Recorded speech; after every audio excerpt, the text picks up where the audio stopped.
This presentation is brought to you by Arizona State University's Julianne Wrigley Global Institute of Sustainability and a generous investment by Julianne Wrigley. What if we see human population as a problem rather than an opportunity to serve? Why is the world so negative? These children are not a problem. They're reaching out for love. Let's love them. I now design, half of my design time, I get to design for the wealthiest people in the world. Imagine. I have clients like Google and I get to do all kinds of fun stuff. But I spend half my time designing for people who have nothing. Otherwise, they wouldn't be in balance. And you wouldn't believe what we come up with. It's fantastic. But what if we ignored our material prosperity by cradle to grave? And what is this whole life cycle thing anyway? This is not alive. That's a projection of Northern Europeans. Because you peel a banana in Sweden, that peel will be there for years. Fair enough. So you got to bury it. Okay. You don't have to bury it in Rome or the jungle. What if things were in cycles, use periods? What would it mean? And what if we could measure our progress not just by how less bad we can be with undefined goals of zero? See, you're not telling us what you are. You're telling us what you're not, because you've got to reduce. We believe in reusing and recycling, but most things today are not recycled. They're downcycled, the term we coined in our book. Things are losing their quality. Clear polymers become park benches on their way to landfills.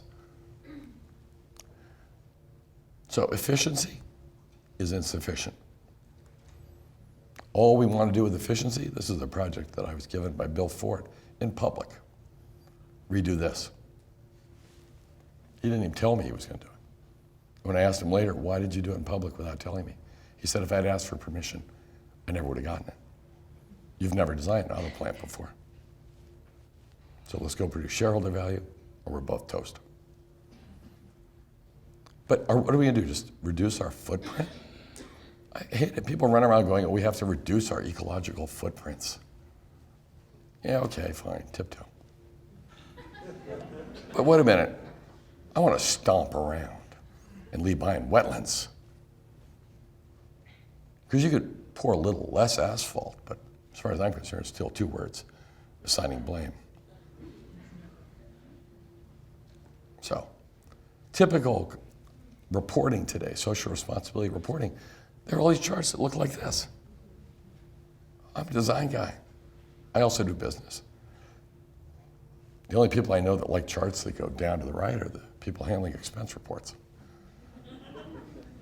Business are meant to be producing revenue. Hello? This is silly.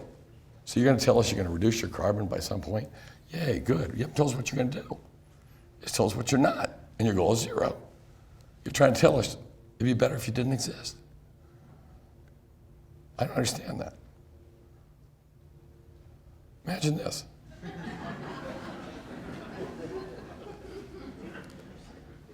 What kind of a communication is this? You're telling us what you're not. Does that help me when I'm shopping? Or even more amazing, we would say, oh, it's whatever, free of, some toxin. It just tells us it's free of that. It doesn't say what it is. So how about this one? Plutonium-free peanut butter. Doesn't cost you anything. But nobody said, well, wait a minute, this is chromium-based ink or chlorine-based color or, it's totally undefined. We're just telling people what we're not. Well, what are we? Peter Drucker, the management consultant wizard, said, efficiency is a job for managers. It's doing something the right way. But efficiency, you see, doesn't have a value. It's a tool. It's not a good or a bad. What if you're a super efficient terrorist? Right? Is efficiency a good? Not if you're a terrorist. Okay, so efficiency is just a tool. And a tool's value is established by the purpose to which humans put it. So a hammer doesn't know if it's good or bad. If I hit you with it, it's a weapon. If I build your house, it's a tool.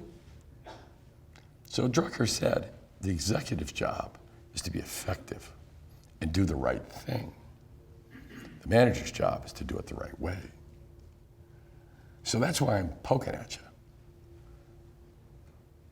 What's the right thing to do? All you're telling me is what you're not trying to be. What are you trying to be? See, it's different. It's fun. It's fun. And it gives the kids hope that the adults, don't need more supervision, right? So what is your goal? To reduce, avoid, guilt management? No. Here's our goal. A delightfully diverse, safe, healthy, and just world with clean air, soil, water, and power, economically, equitably, ecologically, and elegantly enjoyed. Period. Any part of this you don't like? Let's start designing into it. Watch what happens.